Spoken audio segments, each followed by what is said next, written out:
Good morning. Good morning. Good Maven morning at that. If you don't know me, I'm Olivia Denton Thomas, the brand counselor, helping you go from hustling to wholeness with brand strategy. Yeah. And I'm here with my business bestie, Kamaria Scott, who is the queen of manager momentum and people, like making sure that people are bridging the gaps both between the company and the people that they are helping, but also in themselves so they can do the work, right? Yes. Like it's excellent. It is excellent work. Hey friend. Hey, friend, good morning. Good morning. So we're talking about do you want to introduce yourself? Sure. So, for those who do not know me, yes, my name is Kamaria Scott. I'm the founder of Magnetic and Manage Momentum. It's a boutique consulting firm that helps ensure that organizations have the right people leaders with the right skill sets who can help their organizations move forward. But more than anything, I think there's a passion for creating win-win situations, for making sure that the organization has what it needs to grow, but that individuals who work for those organizations also have what they need to thrive and succeed, and things of that nature. So, I love that. I love that. And we need that, right? Because I don't know. I think people get put into positions of leadership, of like power, of new heights without really having an understanding of like what to do next. mhm. Um, and it sucks because it's scary. And I think that's kind of the place where we were talking and existing as far as entrepreneurship too. Yeah, I mean, I think anytime, because you know what, when you think about entrepreneurship, even though you don't have followers, you still are leading. You have to lead yourself through something, Yeah, and so you're like, what do I do? What's the space? What are the steps I take? So you're leading you through a space of uncertainty. I love it because yeah, it is extremely uncertain. And I mean, there's a whole lot of risk, right? And It's a whole lot of risk. if there is anything that like the body doesn't want, it's risk. Um, so you kind of have to push yourself to a different place of even seeing that risk. So we've been talking about taking awkward action. And you've been talking about pushing the button and push the button. And one of the things that I've like personally loved about the relationship we have especially come to build over the last like month was when you pointed out that when you're an entrepreneur, especially if you're like a solo founder, like maybe you have a virtual team, or maybe you're just completely by yourself, the the lack of people around you to say like, yeah, we are Yeah. doing it, and like we are pushing the button. Um, it makes it harder to actually get the things done. So I mean, like, I'm gonna stop talking, but you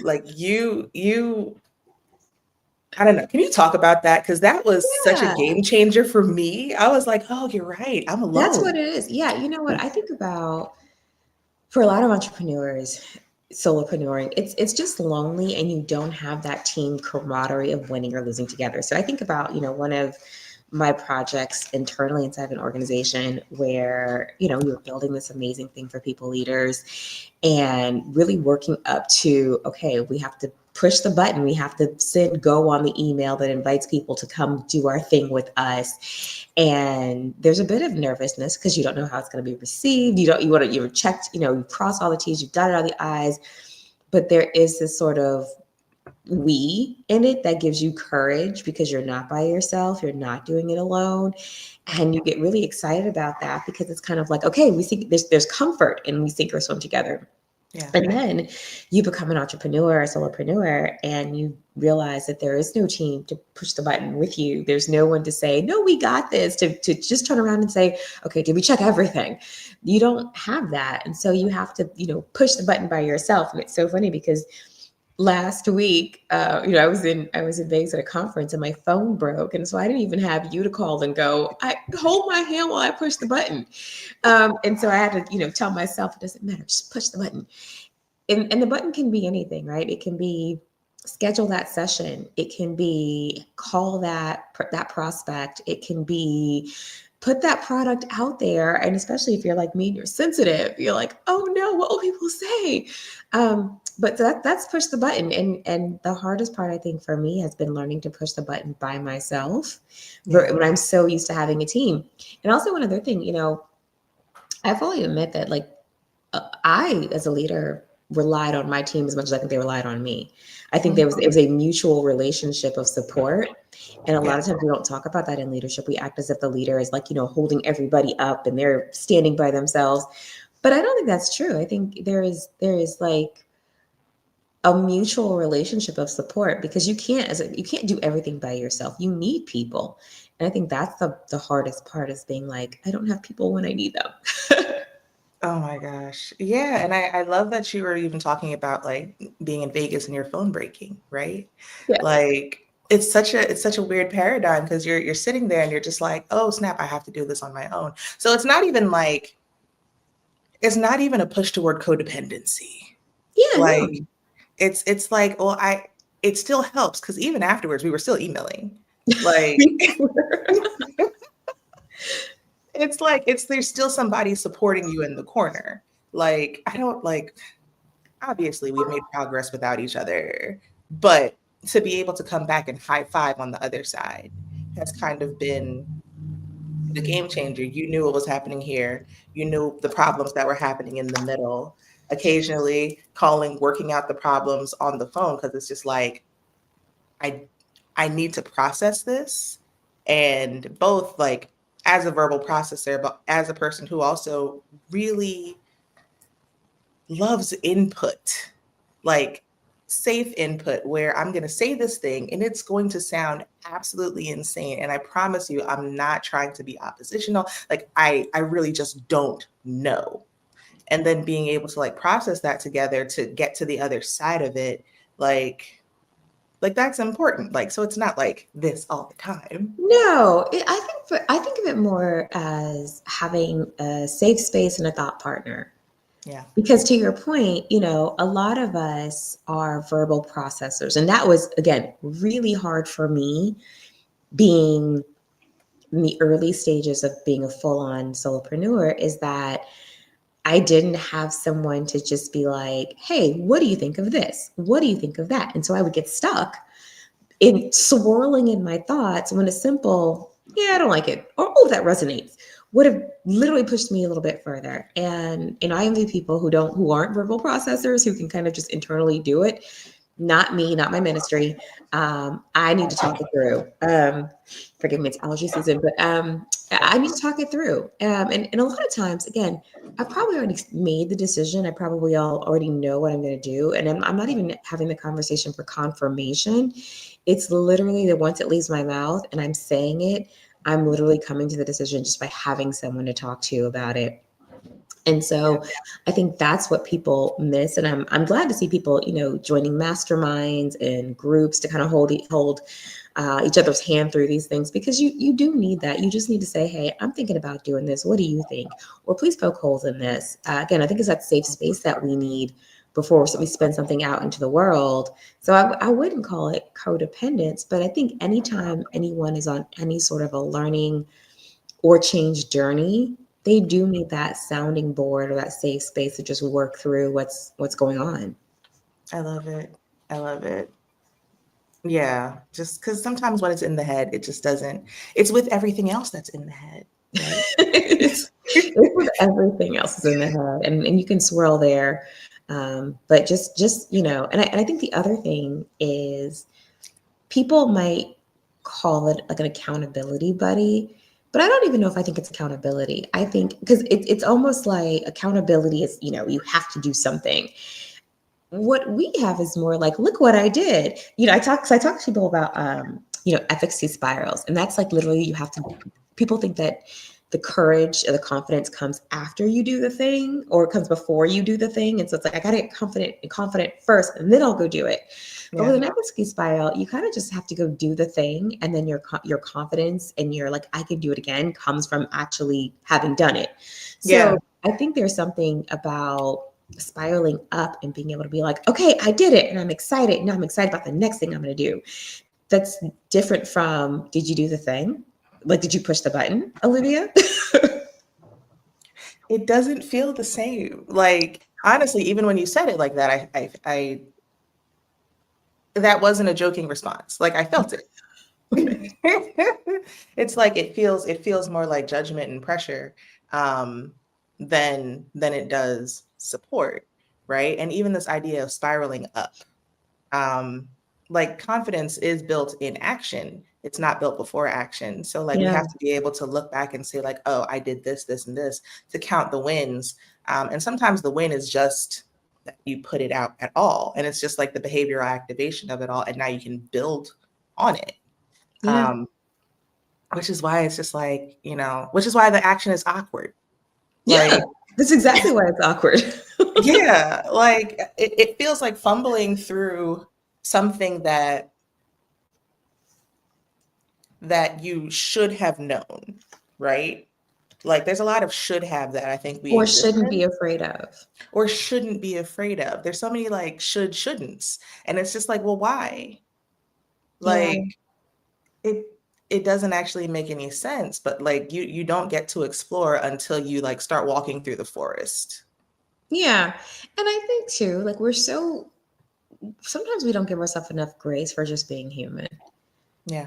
and having real emotions and having real concerns and having real fears and all of those things, and forgetting that that's a part of who we are. And it's a part of, again, it's a part of learning and growing, because like the biggest shift for me and a lot of people who have come out of corporate and are now, figuring out their path on their own, is that you were a complete expert at your craft, meaning like I developed the most fantastic learning performance thingies ever. That's my skill set. That's what I am A plus at. But maybe the business of doing of making my craft a thing is something I had to learn. Because again, when you're internal, you're free to people and you're very popular because of that. And so, you're like, yay, people wanted my services. And then you're not. That's actually that's a great point. I don't know why I didn't even think about that. You're already paid for. So the people who would utilize you they're doing it. Yeah. Yeah. So when you're outside of that, you have to learn a different skill set from what you had before. You had to learn the brandings and the marketings and the sales things. You have to learn all the things. And so again, giving yourself grace, because anytime we are learning, anytime that we are taking on something new, there is going to be a little bit of trepidation. There's going to be a little bit of self-doubt, or am I even doing this right? I mean, the frustration of, I remember, just trying to figure out how to navigate how I talk about what I do. Internally, people just knew what I did, right? It was easy. Externally, I was trying to explain it and I was trying to figure it out. And so you go through so many iterations of like saying things to people and them first looking at you like, what? Until you say it enough times, like, oh yeah, I get what you're saying, right? But it is a process to learn how to do all of that well, Yeah. and we have to give ourselves grace through it. Yeah. Yeah. And I mean, even once you have it down, right? I think there's a process of adoption as well. Cause like when you get the version that sounds like, oh, this is a thing, like there's still a threshold of like, oh wait, am I doing this? Right. There's always kind of this like weird stair step kind of going up where you have to like go from knowing to believing. Bless you. Thank you. It's allergy season here in Florida, and it is dealing with me. Listen, But yeah, the boy there's was just looking for his pills this morning. He can't find them, so no pills. but yeah, there's that awkward action of like, just because you know something doesn't mean you know how to do something, and that's Yeah, very different for people. Just because you know something does not mean you know how to do something. And this is the process of learning how to do something. Everything is the process of learning how to do something. At one point you didn't know how to drive, now you do. At some point you didn't know how to lead, now you do. Everything is the process of learning to do something, but that process is the awkward actions. It is one by one being like, okay, today I'm going to take this step. Today I'm going to take that step. And I think what I have realized is over the years, you do start to have that confidence of whatever it is, I'll figure it out. And if I don't figure it out, it's also not the end of the world. And I think that we are, and I'm going to speak for everybody on behalf of myself, we are hard on ourselves when we don't measure up. And that critique, that fear of failure, that I don't want to be out here on these interwebs looking crazy, Yeah. keeps us from just taking the awkward step, the awkward action. I mean, you know, that's really, it's really the thing that holds us back. Like, what are people going to say? And as I'm looking at the camera, you and I just talked, I'm like, oh God, I forgot lipstick, and it's like me before would have been like, oh, girl, we got to wait. I got to go put a full face on. And now I'm just like, you know what? I'm okay for the world to see a version of me that's not perfected. And everything that we do doesn't have to be perfected. And I think when we let go of that, then we're okay. We give ourselves permission to take those awkward actions and be like, listen, I'm going to take this step and it may not be 100% what I think it should be, but I'll learn from it. And the next time it'll be less awkward.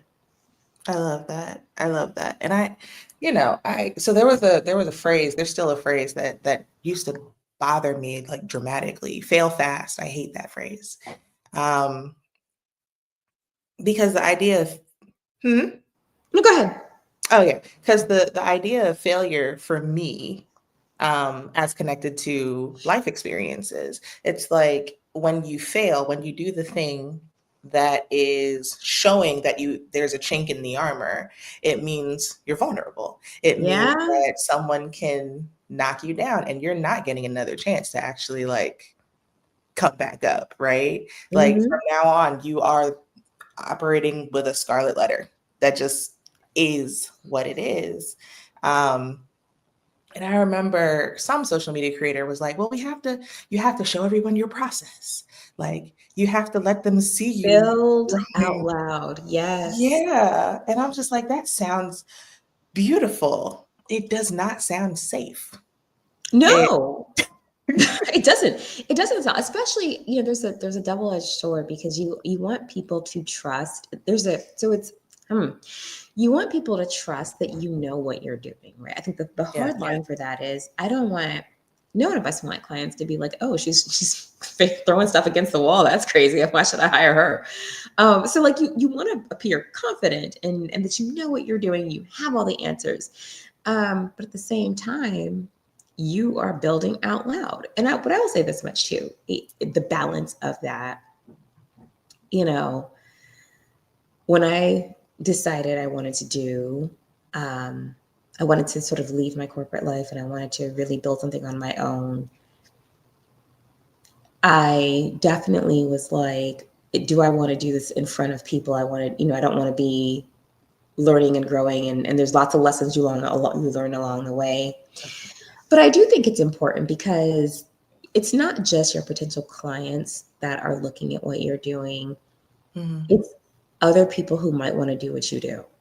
Hmm. It's other people who are fit or who are finding their way. And I think, I've had people come to me and say, it's been really inspiring to watch your journey, to watch you, evolve, to see your posts, to see what you're doing. And for those of us who are thinking about doing it too, it gives us inspiration. And I take that very seriously because like this is a hard journey. It's not easy. But there are people who do want to do it, or people who are even forced into it because we're in the middle of, layoff season again. But I think that going back to the concept of leadership, the willingness to be vulnerable and to be an example of what it's like to be out here, not, I won't say flailing, but like figuring it out in real life Hmm. is leadership because somebody else is following you, somebody else is watching, somebody else is saying, okay, if she took that awkward action, maybe I can take that awkward action as well. Hmm. And that to me is greater than the discomfort of people watching me not have it all together all the time. I love that. It's true. You get to change other people's perspective of themselves and even the people you work with, right? Because we both work with people who are leading themselves and leading other people. So even the idea of like, well, I can stumble and in my stumbling, I'm actually becoming better, right? These are the reps. And the more I put in reps, the more I can actually build muscle, so that next time I come to this same or a similar obstacle, like I'm gonna move the rock or I'm going to walk around the rock, but the Yes. rock's not gonna get me. The rock's not going to get me. The rock's not gonna get me. No. And I mean, I think my question kind of is like, what is the prep work? Like I know what the prep work for me was for the awkward action, right? The work before the work. Um, I'm in therapy every other week, right? Like High five, I'm therapist. my girl. Um, and I am conscious about the people I'm having around me now, right? Mm-hmm. I think there was a period where I wasn't quite as discerning about my circle. And now I'm like, well, I need someone who's thinking in the ways that I'm thinking, or who's like been somewhere where I want to be, and I can kind of glean from their energy, not even their information. Like I don't really need their information. Like I just want to feel that you are also doing in the Okay. ways that I'm doing, right? And that even that you're scared in the ways that I'm scared. Mm-hmm. Like I was just talking to a homegirl about like someone she has to fire, and I was like, "Tell me more." Like, I was like, "This is so you're still struggling, right? That's nice. Okay, so like the work before the work, like what is that for you, and kind of like the consistent work to Yeah. risk. So I think the consistent work is, first of all, recognizing that you are enough today. You don't need another degree. You don't need another certification. You don't need another whatever it is. Like you are enough today, and you are capable of handling whatever comes your way. And that like literally is something that I have had to I still remind myself of that. You are capable of handling whatever comes your way. And not only are you capable, you always have been. You always have figured out whenever you needed to figure it out, you figured it out. Whenever, one of my teams used to have a saying, have a dumpster fire free day.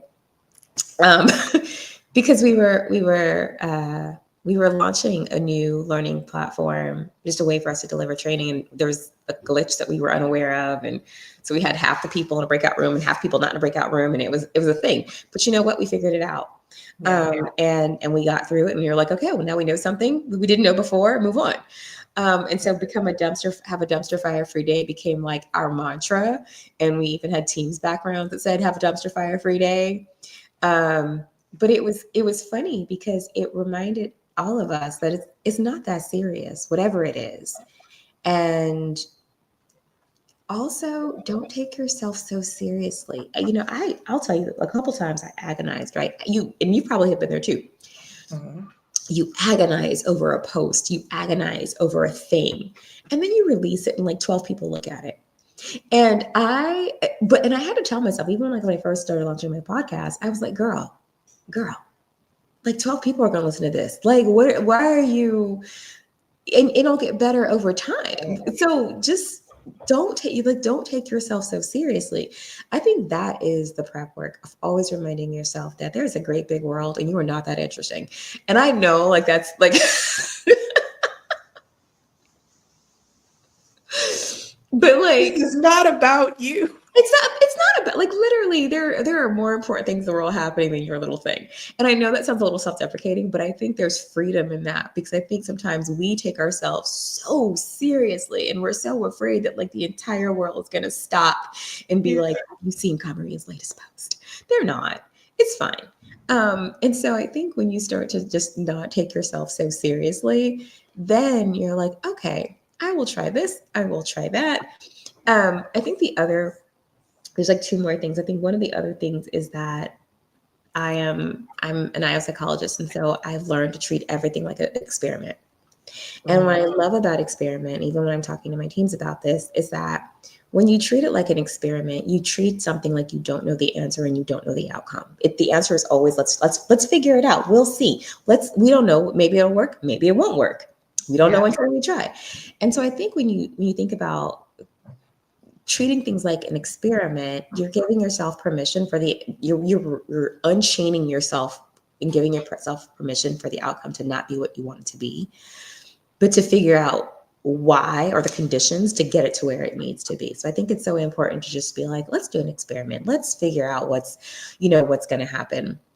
And then I think the last part of that is also by surrounding yourself with people who are on your journey. And you said that, and that stuck with me because one of the shifts was when I first started this, I recognized that I had to spend less time with my W-2 friends, because I was on a different journey.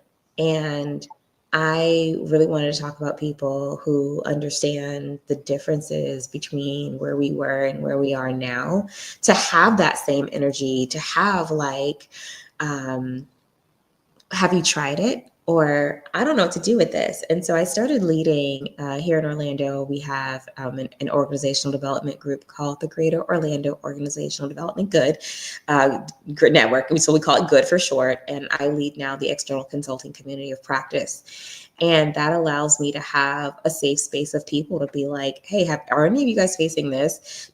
What web developer do you use? Because I don't know if I like mine. Okay, I am not sure. I think this is how I'm going to brand myself. Does this make sense when I say it out loud? Does it make like what does it resonate for you? So I think Yeah. finding people who are going through it, same energy, safe space is also part of the prep work as well. Because don't your self talk will get you into trouble. You need other people to just be like, girl, it's fine. I love that orange. Keep it moving. Literally, literally. Purple, orange, red, or purple, orange, yellow. Like these are real conversations, and These are it's real just conversations. yeah. Like, how do you feel? You good? Like, launch it. It's all good. Um, what you said brought up like three things for me. The idea of experimentation. I remember I was working with a client and she got some funding. Um, and along with the funding, we got a bunch of resources. Yay. And one of the resources was like the company's internal processes of how they determine what's good and what's not. Right. And like the spreadsheet they gave us, it was just like, this is an experiment, this is the hypothesis, and all these different kinds of things. And like if we are operating in the scientific method, right, like you have the hypothesis, you have the experimentation, and then you have a theory, right? You end with a theory, but even a theory isn't set in stone. No. Like a theory is always waiting to be disproved or something added to it, Yeah. right? Just because it So worked last like time doesn't mean it's gonna work this time. right. Like the control is always changing. Everything's always changing around you. So, yes, you can have your successes today and you can win today, and you still have to put yourself in a position to be okay with like continuing to experiment, which is which brings me to the next thing. Like I think in like 2021, M. Night Shyamalan was in an interview and he's like, I don't believe in failure. I believe in iterations. And I was like, huh. Yeah. Iterations.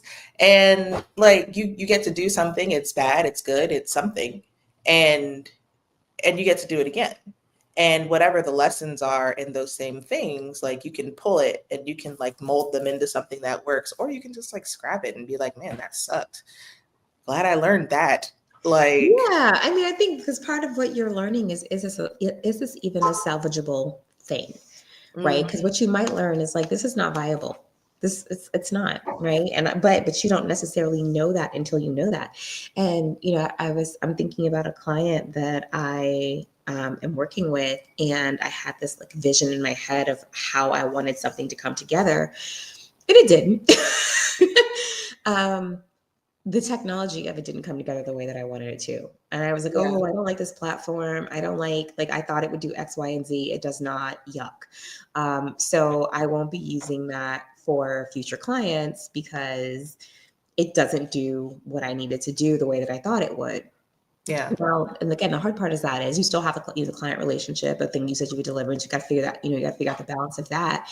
But, I'm like, okay, so I'm not going to use this platform is not the same as, oh, shoot, I failed. It's, I learned that for the purposes of what I needed to do, this is not the best option. And so let's let's figure out why this was not the best option. So like, what are the features? What are the things I needed to do that it did not do for me? And now let me go find the right tool that will do those things for me. And so I think that's the iterative part. It's like, okay, the next time we do this, the next client, we're going to use a different platform to support what they're doing, and we'll see if that one works. And I think there's taking it client by client, taking it project by project, but knowing that you're going to iterate, it's going to get better. That's part of figuring anything out. None of us is great at anything at the very beginning. I love in people leadership, we always say, we all suck in the beginning as people leaders. And to your point, the landscape's always changing. You always have different people that you're working with. You always have different clients that you're working with. So one client may have loved this thing, the next one may not. You got to figure it out. Yeah, I love that. It's yeah, yeah. There's a saying in a book, The Courage to be Disliked. I think all problems are interpersonal problems. Like, and we just kind of have to deal with that. Like at some point, someone's not going to like something you do. That's Yeah. okay. And the job is still the job. Like, however you get to the conclusion of the work is however you get there. And that's really what matters, right? Like, we're going to figure it out on the other side. We will relate, we will communicate, but we will get there is Mhm. really like ultimately the point. Yeah, yeah. Have a dumpster fire free day. I'm still it's so good. The best Um, that you can have a dumpster fire free day. you can't. There is going to be a dumpster fire like somewhere off screen, Oh, like somewhere. absolutely. It is. And I remember, I think my dad told me about like when Microsoft was launching something and it had like 1,000 bugs. It had like so many bugs. It was kind of ridiculous. And Yeah. in their marketing copy, it was just like featuring 10,000 features and we're discovering more every day. Right. Like that's an incredible reframe. And like, pardon me if it's not Microsoft, maybe it's like, I don't know who it is, but Somebody. right. It Somebody was a tech text them. company. Yeah.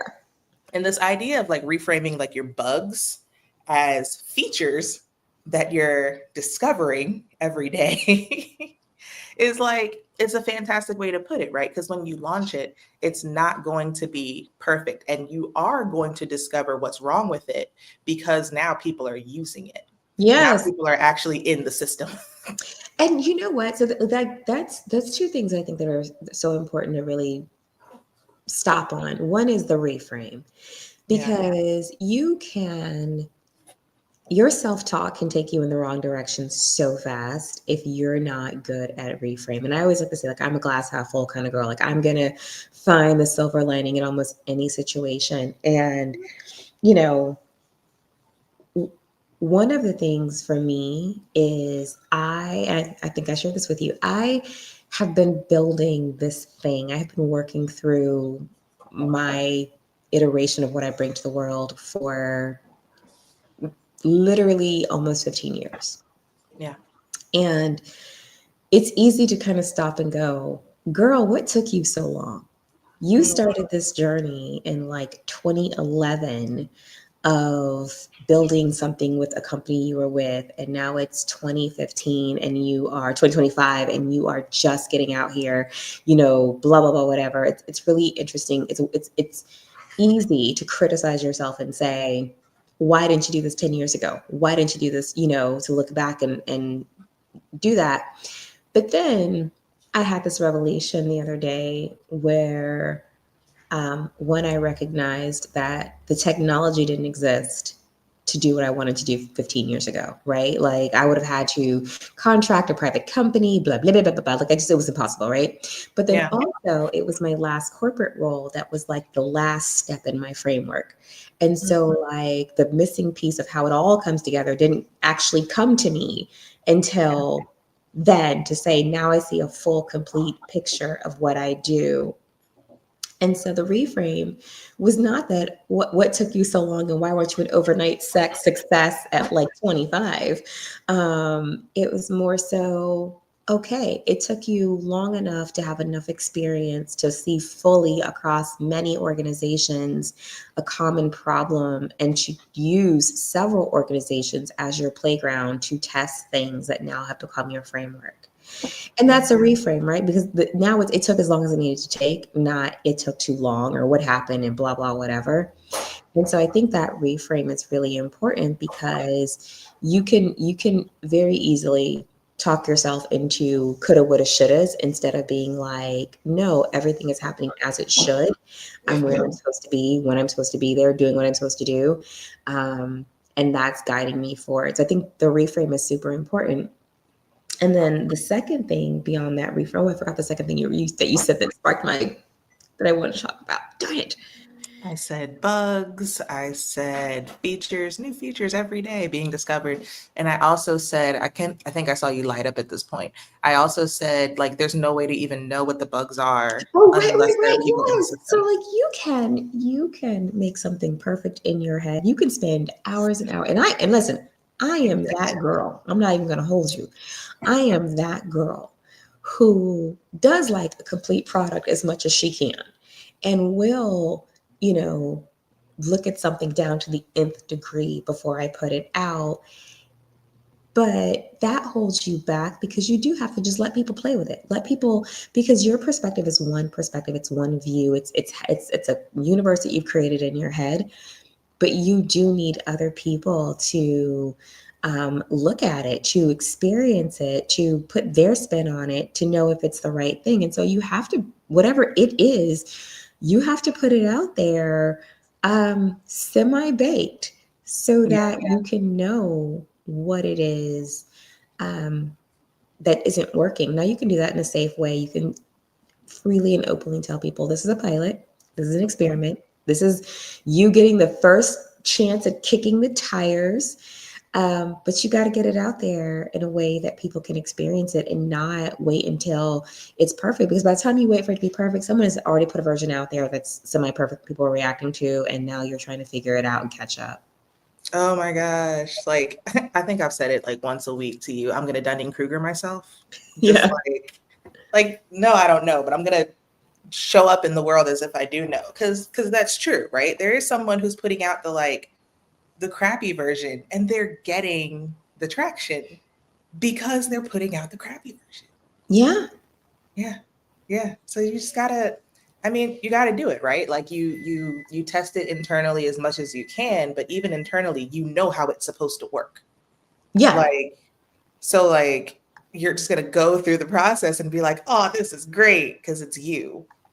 And Like, that's the other thing, right? Like we learn from experience. I learn the most. My training products, my development, my performance products get better when I see people go through them. yeah. When I watch people light up, when I see the confusion on their face, when they, get excited with an aha moment, then I'm like, oh, yes, this is working. Or, oh, that did not work. And what I loved, when I was early in my career, I used to do employee orientation Mhm. for a healthcare system like clockwork every other week. I did it for 2 years straight, did not miss an orientation. And what I loved about it was that every time I did it was a chance to make it better. And I remember like the first couple times I did it, it was kind of like I was taking it over from somebody else. And so, Hmm. I was kind of trying to do it how she did it. But her style was very different from my style. And so, I was like, this is not working. And especially with nurses, I love them so much because they would come in, the travel nurses, and they'd be irritated because they have to go through like another hospital orientation. And when you're a travel nurse, you have to do it at every hospital. And so we, I started off That's terrible. one way with just something that, probably was boring to people. Yeah. And then every other week, I got to try it again and try it again and try it again. And so we went from like stuffy, boring, what even is this, to people coming in to like the greatest hits of Earth, Wind, and Fire, to, like activities that I changed around. And it was just a vibe, but it was the repetition, it was the iteration of having something that I could do every other week like Yeah. clockwork that let me be like, okay, this landed, this didn't land. I said this joke, they were like, no, ma'am. And so once you start to like get into it, the experience of it is where you actually make it better when the magic happens. So if you're just holding it all in your head, thinking you can make it perfect in your head, you can't. Yeah. Yeah. I think you made an extremely like important point as well, right? Instead of doing it to the script, whatever the script was, you started to incorporate the you-ness in it, right? Like Earth, Wind, and Fire, right? Like to come into that makes the day a little brighter. Oh, it Um, does. And you like should have seen their faces. Like, they've come in all like orientation. And then you hear like, um, do you remember? And then all of a sudden people are like looking up and they're smiling. And you're like, okay, this song stays in the playlist. that part. I love that. I love that. And it's you, right? Like you brought the you version to the commodity. Like the thing that has to happen, Camaria was in the room. So the experience was different. Yeah. Yeah. I love that. And I mean, I think even that requires a good deal of courage, I right? was going to say, and that is the awkward action of it all, because it's very easy to hide behind the formulaic, you know, separation almost of you and whatever it is you do. And for a lot of people who are solopreneurs, you are the business, you are the brand, you are the thing, because at the end of the day, you can throw a stone and hit 72 people who support people leaders. You're only going to hit one that does it the way Maria does it. You can, throw a stone and hit 72 brand strategists. You're only going to hit one that does it the way Olivia does it. And so that aspect of having to put yourself in the product is a little bit harder, because then you feel like if they're rejecting the product, they're rejecting the service, they're really rejecting you. And that's what you have to work through as well, that it is not super personal, but it feels personal, because if to know me is to know that everything I do is littered with Kamaria isms. It's, my sayings, my phrases, my way of thinking about things. And so sometimes it is hard, because if people don't like it, it's you can trick yourself into being like, they don't like me. And that's where you got to come back and get that reframe going again. Yeah. Yeah. That's real. And like I think one of the interesting things about branding that I think I started saying it either last year or the year before is that branding is both attraction and repulsion, right? Yeah. Like so sometimes those people like it's not even just that they're rejecting you. It's that it just doesn't fit. And Hmm. like and something else fits somewhere else. But for someone else, this is absolutely perfect. And I was telling you yesterday, like I had 3 calls that were fantastic, right? Like 3 client calls and back to back, just like home runs. Um, and the only way I could get to that was by being myself enough to attract people that like me, right? And find value in the way that I deliver this. And also being myself enough that people that don't like me are like, that's not for me. Like she's a little too colorful. That's like, why is everything so bright? You know what I mean? Yeah. Like, let me just walk ill, flustered hustler. I remember actually being at a conference one time and they were like, oh, what's your tagline or something like that? And I Hmm. was like, oh, I take people from hustling to wholeness. Um, and the person leading the conference was like, that's weird. Like, why would you say that? Oh, Um, and then somebody else on the other side of the room was like, I love that. yes. Like, and if I'd been like, oh man, they hate it. They are the leader of this conference. They are the person who is the standard of the industry right now. If I were like, the standard hates me, and like fed into that, I wouldn't be able to work with this other person who's extremely happy to know me Hmm. and is going to get what they need to get from someone who actually feels like home for them. Yes. Because Yeah. you know what? One of the things that you said in a session that you did for my OD group was, "Are you my people?"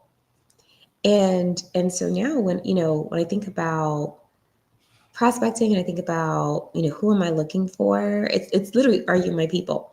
Are you the people who not only are going to get the best benefit out of working with me, but are you the people that I'm going to enjoy working with?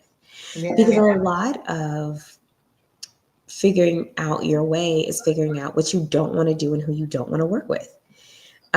Because it's not always going to be the best fit if they don't align with what you bring, and that's even all you. So, like, again, I am not a super buttoned up formal person. Even in my client engagements, we're gonna laugh, we're gonna joke, we're gonna smile, we're gonna say, well, that happened.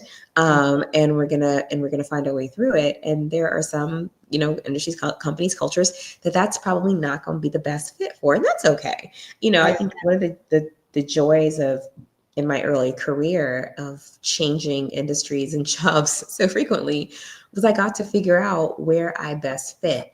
I figured out that I loved working in tech because tech was more casual. We could wear jeans to work. People were kind of, just black and white, shaping down. I loved working in tech. Um, I loved working in healthcare, but I didn't want to stay there because it was a more formal environment. You always kind of have to look people are, they're coming for healthcare. They want you to look a certain way, but I was like, this is not really a culture I want to hang out in. So there's so many, things that you're like, oh, this works. It doesn't work. And figuring out who your people are it's a necessary step. I think the other part of that for me is that people are not always going to see what you see. That has been the life lesson, and that has been the hardest part, is that when you are creating something that lives in your head, or that you have this vision, you have to be prepared that not everyone's going to see it and Mhm. understand it and embrace it based upon their own life experiences. And so whoever was on that stage probably has never experienced the real, like, I'm hustling, but on the inside, I'm also like hustling broken. And that is great for that person. But somebody in the audience was like, girl, me, you're talking to me. Why? I can't remember. I was watching something, or I was participating in something, and I was like, why is she talking about me to my face? Like, it was but it was like it resonated so strongly to me that I was like, I want to go have, get to know this person, I want to work with this person.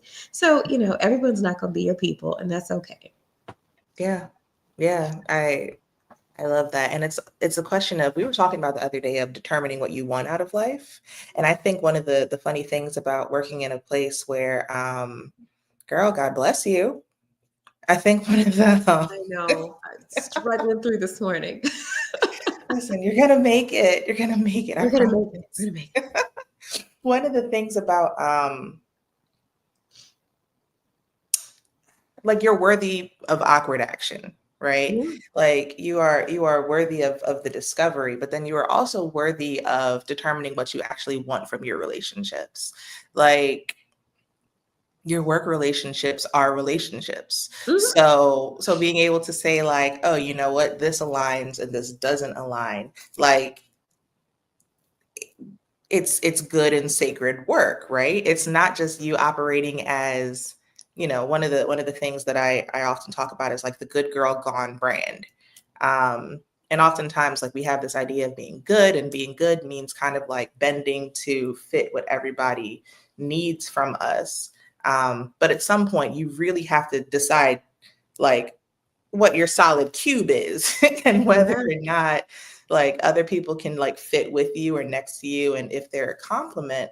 um so it's not even just like accepting rejection from other people, like repulsion from other people, but also you rejecting, Oh, right? absolutely. Yeah, like, Absolutely. you come in and you're like, oh, this doesn't align, I'm fine, see you next time. Because it just, And that can like, only you happen want when peace. yeah, you want peace. I think that can only happen when you don't have a scarcity mindset. When you Yeah. don't feel like you have to take every client and do everything for survival. That there will be other clients, that you will do the work to meet other people, to find your people. And again, I go back to the experimentation mentality. Sometimes, I spent a lot of time even last year going to conferences to be like, are these my people? Like, is this a conference I want to come back to? Are the people I want to meet in this conference? For some, I was like, yes, I'll be back to this one. For some, I was like, it's a one and done. I don't think I'm doing this one anymore. Mhm. This is not a good fit. And That's the thing, like not wanting people to want to work with you so badly that you forget to say, who do I want to work with? Who will I enjoy working with? Because there's the actual work that comes in between those paychecks. In between those invoices, you actually have to do said work. And so the best thing you can do, I think, is to make sure that that you have the clarity around what makes you happy, where can you show up at your best, where can you show up that it doesn't feel so awkward. Mm. If you can do those things, I think you have a greater likelihood of success and personal happiness. And personal happiness. I think you made it in a really interesting point around, I mean, you didn't say it like this, but this is what I heard, like the labor of abundance. Yeah. Like, yeah, like when you have a scarcity mindset, it's like, oh man, the thing's not happening and whatever. But if you have an abundance mindset, you are willing to do what needs to be done for those things to actually like manifest something, right? Like the actual actions. The thing that I've been saying the last couple of days is like God can't bless work you haven't done. I mean, I used to say God multiplies. However, 0 plus 0 times 0 is still 0. So It's still zero. if you don't do it, there's nothing to multiply, and that's why you go take the awkward action, because that's what gets multiplied. Yeah, Yeah, there's nothing on the board, so there's nothing in the bank. that's it. And I think the other part of that too is knowing that one of the most important terms I learned in grad school was opportunity cost. Yeah. For everything you decide to do, there is something that you're not doing. There's something you have to say, I'm going to forego that opportunity. And so I think going back to are you my people? For everyone that you're working with, you might not have capacity to work with somebody else. So you have to be like, is this the right opportunity? Are these the right people? Is this the right thing? Because if you're just grasping at straws, because in the first year, I think a lot of people, and a lot of people, I'll just say me, you just want to figure out, like, can you make money? You're not on payroll anymore. The direct deposit fairy does not visit your bank account anymore. She's moved on. And you're like, can I make money? Like, I need to survive. And so if work comes your way, whether it's not what you want to be doing, you're like, I'll take it, I'll take it, I'll take it. Mm-hmm. But then you have to get to this place where you have to say to yourself, no, no. I'm going to purposely find the projects that I want to work on. I'm going to find the people that I want to work with. I'm going to take the awkward actions that are going to allow me the ability to have choice Yeah. and to choose what makes the most sense for me. And once you, I think, embrace that, then those awkward actions, I think, are less like fearful, but they're more like you look forward to them because you know they're going to bring you the opportunity to do the things you really want to do. Mm. I love that. I love that so much, right? And even the idea of like when you first start out and you're just kind of like taking whatever's on the table, like the hustle phase, because you need to eat, the mortgage needs to be paid, That's and that hustle. kids, okay? They Kids like to aren't eat. free, Don't and get it. and they're not cheap. So so like so there is a transitional period between like hustling and wholeness, and that transitional period really is just like this awkward phase where not only are you taking action, you're strategically determining of the things that I have done, of the things that I actually want, of the things that look like the future that I want, and maybe even some like dreams and aspirations, Yeah. like what actually needs to be put into a plan and exercised. And then also what in me needs to be exorcised, right? Like what spiritually and mentally and emotionally do I actually need to get rid of? Because there might be something that says like hustle is life. Um, Oh yeah. Oh yeah. yeah. especially if you come from a background where you have had to hustle to figure it out, right? And like we talk about Maslow's hierarchy of needs, and it always starts with our need for like just survival, right? Our food, our shelter, our Yeah. basic survival needs. And if you come from a background where you are, or now in a place where your like basic survival needs are not a given, you start from a place of hustle, and because they're not a given, it's likely that you have some baggage. Yeah. It's just what it is. And I think though, I jokingly but not jokingly say that like entrepreneurship pokes at your soft spots. It figures out where your insecurities are, and it like pokes at them hard, and you have to figure out how to get past all of that in order to be Mhm. successful. It's just, but it's good because I think I've always been someone who's like, but on the other side of this, who will I be? Yeah. And that's the important question to ask yourself when you're facing those awkward actions is, on the other side of this, who will I be? What will I know? What will I be able to do? And that has, I think, guided me through all of the awkward actions of being like, I don't know how to do X, Y, and Z. But after this awkward action, I will know how, or I will have done it. And so I think it's just, again, that reframing is such a big part of moving yourself forward. I love it. And I know I've never said that to you out loud, right? Where I asked the same question. On the other side of this, who do I want to be? Like almost verbatim, which is so funny. Because there is a matter of choice, right? Like if you want to be like intentional about what comes next, like you can't necessarily like determine what the outcomes are going to be, but you can always determine your actions and like and figure out what you have to put into it to figure out the system that has the likelihood Of of success. getting you right. Yeah. Like, One of the things that was so freeing, I joined an organization, and I thought it was the right choice. And then I mhm, got there and I was like, oh, I hate this. mhm, And I had a coach who said to me, you can take all the right steps and still not get to the outcome that you wanted. And it was such an interesting revelation that basically was saying, like, you did nothing wrong. Like you did the things, right? You did the steps, and this just didn't work out. And that's okay.